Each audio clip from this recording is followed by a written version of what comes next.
Amanda B. Last. Last. Let's see if I can find last. Thank you. What else have I used for a sentence starter? Third. Third. I used the number as in counting, first, second, third. What else did I use, Art? Okay, now that we're ready for our last sentence, what type of sentence starters do you think that we could use? Do you think it would be a time and order sentence starter that we should start with? No. Do you think it should be a where sentence starter? No. Do you think it should be to repeat a point? No. How about to give an example? No. How about our last one that says to list? Yes. How about next? No. Could we use the word last? Yes. Last would work there. Let's check our last one on our board. Could we use finally? Yes. Finally, so we could use both of those there. So I'm going to choose to use last as my sentence starter. I'm going to use it in a different way this time. Let's see. I'm going to put the last straw. What does the last straw mean? Does anybody know? If you had the last straw. Like you had enough. I've had enough. All these miserable things. The alarm clock didn't go off. I spilled my coffee. I didn't get to eat my lunch. And now I overcooked the dinner. So what's the last thing I have to put in my paragraph here? How do I always end a paragraph? Conclusion. A conclusion. Can you remind us what a conclusion is? I think we need to fix one of my sentences.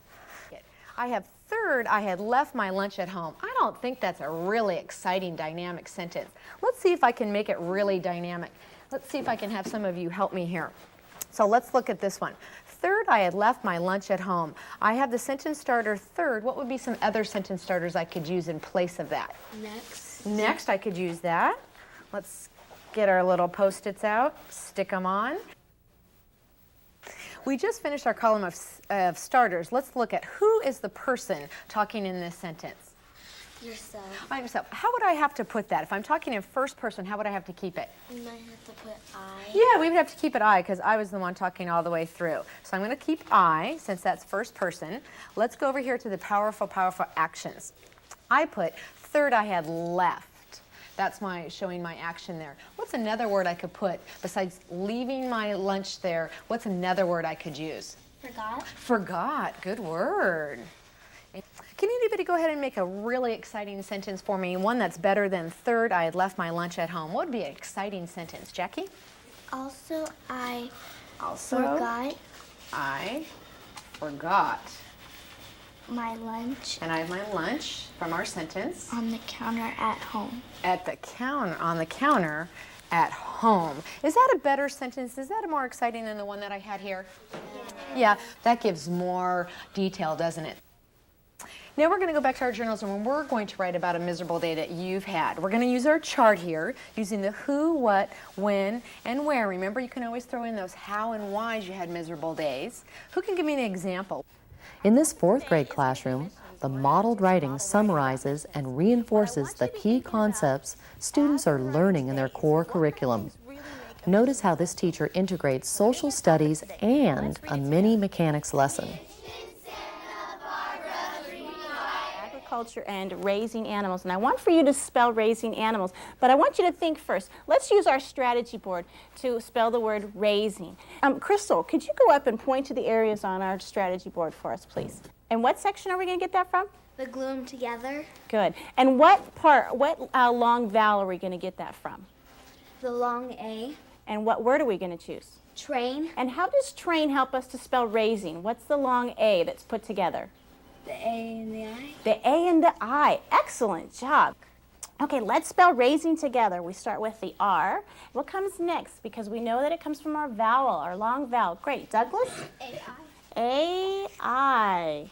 And what comes after that? Raising. Diane, could you tell us, please? S. You know what I want you to be thinking about while I'm writing this, because you're paying attention so well? I want you to be thinking about where I need to put commas, because commas are a big part of writing in fourth grade, aren't they? We needed a comma here from everything from wheat to oranges. Where else, Blanche? You need a comma after grapes. Comma after grapes. And you know, that's one that we often miss. Can you tell me why you said that? Because there's a pause right there. There's a pause right there. And that's so good. There is. Let's read it again and listen for the pause. Ready? If I have my last sentence, and my last sentence, I really want to use a good sticker or starter. Remember when we did our writing, we used like subsequently and consequently. Those were kind of things that brought a sentence together.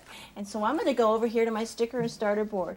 And I want to really, really make this point important. And I want to repeat some of the things that I've already said. In other words, that is, in fact, sense. And those are some of the words that I can choose. Thank you so much. You can put that right there.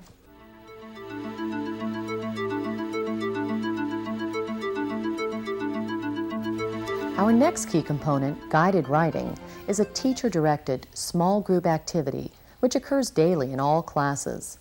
Emergent and beginning writers use a structured journal format to generate sentences and stories. Notice that the kindergarten teacher draws one line for each word that the child dictates. And do you have another word to write? What is your next word? Down. Go ahead. We went to see the boats. Is that a good story? Okay. And you know what, Jenny? I want you to stay between this dot and this dot. This is your line that you're Observe how she reinforces appropriate writing skills and behaviors. You hopped. Are you going to hop with your next part of the story? You go. Read to me, Jessie. Did you start with a capital? Did you put a period at the end? Okay. These students are using an alphabet chart as an aid to help write the words. After the student writes his or her story, the teacher publishes the story into a book with conventional spelling and format. Okay, and the title of your story? What was it about? The castle. The castle. I want you to write, today we're going to write a story about insects. So we have to first find, since I'm already telling you what your story is going to be about, we have to find what flap we're going to use. Is an insect a living thing, a thing, or a place? An insect. Why don't you tell us what it is? A living thing. It's a living thing. So we're going to write about a living thing. And because we don't write anymore in first grade, we don't write insects are cool or I like insects. What I want you to do now is think about an insect that you would like to write about. So Notice how this teacher uses a who, what, where, and when chart to help a first grader expand sentences during guided writing. This is part of the Read-Write Connection to the core science curriculum. thumbs up if you have. All right, Carly, you can start since you already know your story. Charles, what are you going to write about? A caterpillar as well? Okay. What can we say? We already have what's a caterpillar. What does your caterpillar like to do, or what does your caterpillar do? Crawls.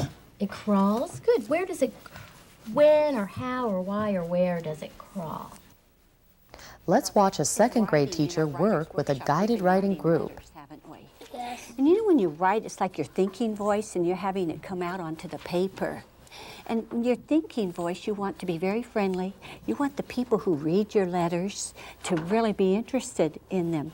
So we're Notice gonna how the listen to teacher some sets boys the and girls expectations who have for students their to letters. provide We're gonna both think positive about it. and We're gonna be corrective thinking feedback about what to their would we peers. suggest to them.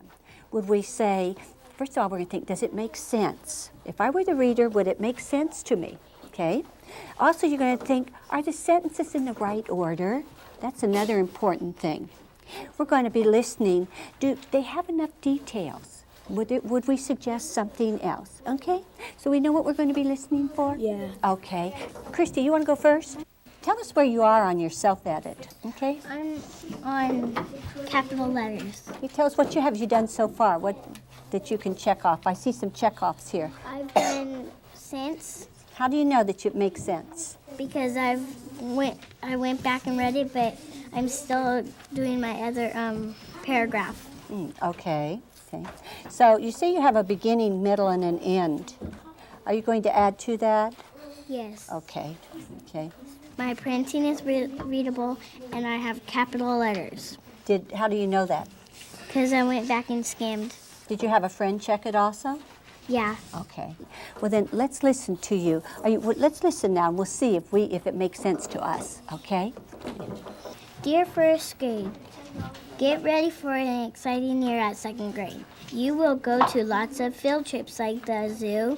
You will do yellow reports. The yellow report has behavior and work and new discovery. It will have the days of the week on it.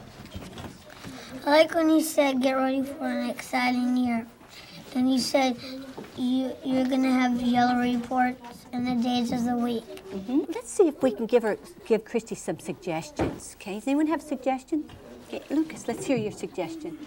You know how for one sentence you talked about the field trips, and then you just said the zoo, and then you just stopped, and then you did a whole bunch about yellow reports.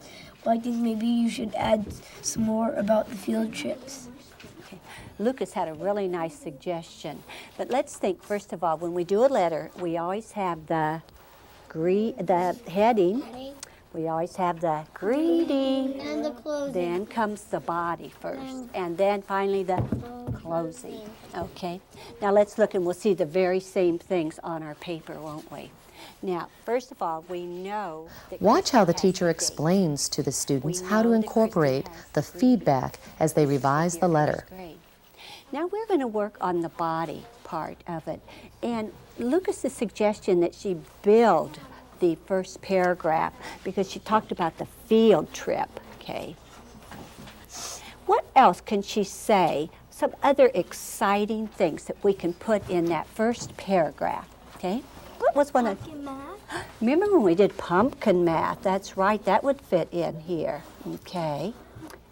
Do you think if we put that much into one paragraph, that will take care of all the exciting things? That develops that idea. And then she has her second paragraph pretty well developed, doesn't she, about our yellow reports. Would you agree with that? Did she have the yellow reports? Okay, so if you pretty much just copy that one. Upper grade students need varying degrees of support in order to meet writing standards. Notice this 5th grade teacher's use of a graphic organizer and modeling to guide students' writing of a persuasive paper. For each reason, and your example, which follows your second supporting detail. Now remember, your third reason is your most important one. If you're giving an opinion paper, you want that to be your most powerful one. You filled out your graphic organizer. Now what we're going to be doing is taking the information from your graphic organizer, and we're going to be putting it and formatting it for you to then transfer. The teacher has provided a structured format for those students who need additional support. We're looking first of all for the topic. Point to where the topic goes from here on the graphic organizer to your paper. Very good. Okay, remember we had the other person's opinion? Where was that going on your paper? Excellent. You also have 3 reasons. Would you point to where the 3 reasons are going to go? Reason number 1 first. Correct. She models and guides students to improve their sentence structure, word usage, spelling, and mechanics. Students and staff should have a policy for wearing uniforms at school. Well, if you've noticed, I scratched out the word have. To me, that was not a powerful verb, okay? So what I'm going to do is, in this process of adapting my paper, I've changed that to, in my opinion, Naranka students and staff should adopt a policy for wearing uniforms at school. Okay, guys, this is the heart of your paper. You've done your organizer, you've transferred it over in formatted fashion, you've now put it into your paragraphs. This is where we're going to put it onto our rough draft form, which is simply lined paper.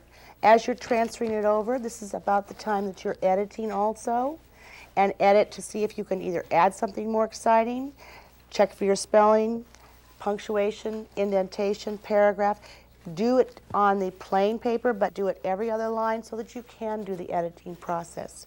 Why don't you start working from transferring your first paragraph over onto the lined paper now.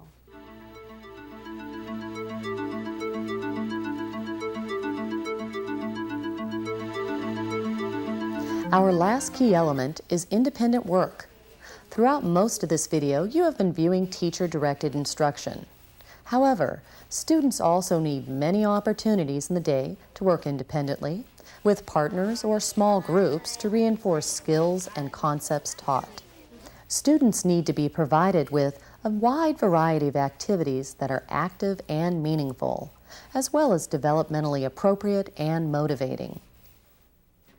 You will notice that in these classrooms, students clearly know the expectations during independent work time and have been previously taught how to handle materials and behave appropriately at workstations and centers. This is all part of effective classroom management, which is, of course, critical in the success of any classroom. Structuring classes for successful management will be discussed in detail on our next video, Successful Schools. If I have the letter B, it's the word bat. Seat work is an extension of the curriculum that is taught in direct instruction. Guess what you're gonna make today? One of these, because they're so fun and cool. So I'm gonna put this right up here. Let me show you how to do it. You're going to start off with a big, empty paper.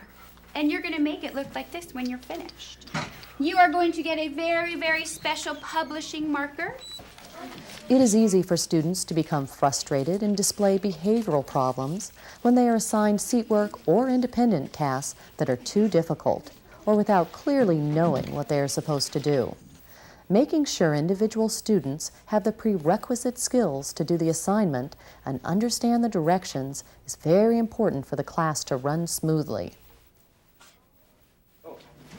Cookie.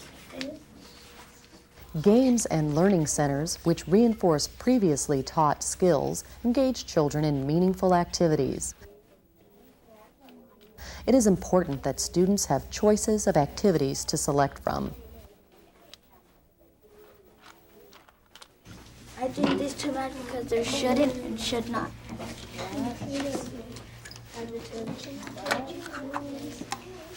I think these two match because it's haven't and haven't.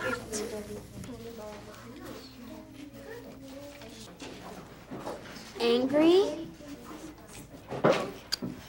mad.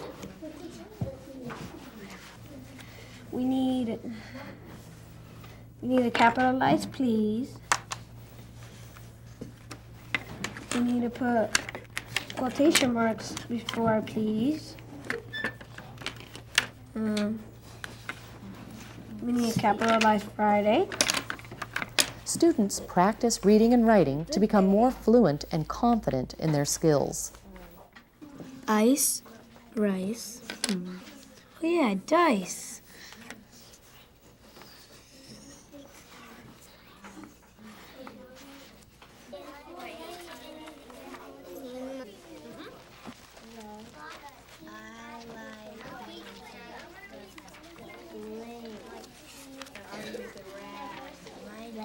Cooperative groups and partners can be used during independent work time. Fun friend from four. Got girl good. My characters are Ginny B. Jones, Mrs. and Mom. My setting is at home. The problem is that Ginny B. Jones doesn't want to go on the stupid smelly bus. Is your book Ginny B. Jones and the Stupid Smelly Bus? Yes. My characters are Adam, Mouse, and Mom. The setting is the house. One cold, wet night, the farmer got out of bed. The horse ran out. Skiddle-dee-doo. Thank you for explaining and showing us the instruction that takes place every day in your classrooms, Nancy. Your schools had such remarkable success in raising student achievement. Having the opportunity to look into your classrooms on this video, it's clear that your students are engaged, active learners. You know, it always impresses me when I visit your school, and I know you have other teams of teachers, many teachers that come through your schools to visit all the time, that your students, even those with special needs, are engaged and participating in the lessons, and you have very few discipline problems. Linda, do you have any closing comments regarding the components of a literacy program, an effective literacy program? Well, Sandy, to have an effective program, it's important that everybody have a goal that all students read at grade level. In order to do this, all students must receive instruction in the core curriculum, and all below grade level readers must receive daily reading instruction at their level. This combination is vital to success. One of the major challenges teachers have is fitting the curriculum into the instructional day. How do you address teachers' concerns about scheduling a 2.5-hour language arts program into an already packed instructional day? The first response from the teachers was, it can't be done. However, as we focused on students reading at grade level and read research about effective practices, our way of looking at the instructional day shifted. We used to try to stack all the different curriculum into specific time slots for the day. We realized, however, that this was disjointed because students don't learn in time blocks. We integrated the content subjects with the language arts components to give meaning to the curriculum. Once teachers made the mental shift away from stacking curriculum and into an integrated program, then the 2.5-hour literacy block was no longer problematic. And now most teachers view the entire day as one literacy block with content material as a basis. I want to thank you again, Linda and Nancy, for sharing with us. We hope that this video has provided some of the strategies and information you need to strengthen your literacy program and accelerate the achievement of your students. I'm Sandy Reif. Thank you for watching.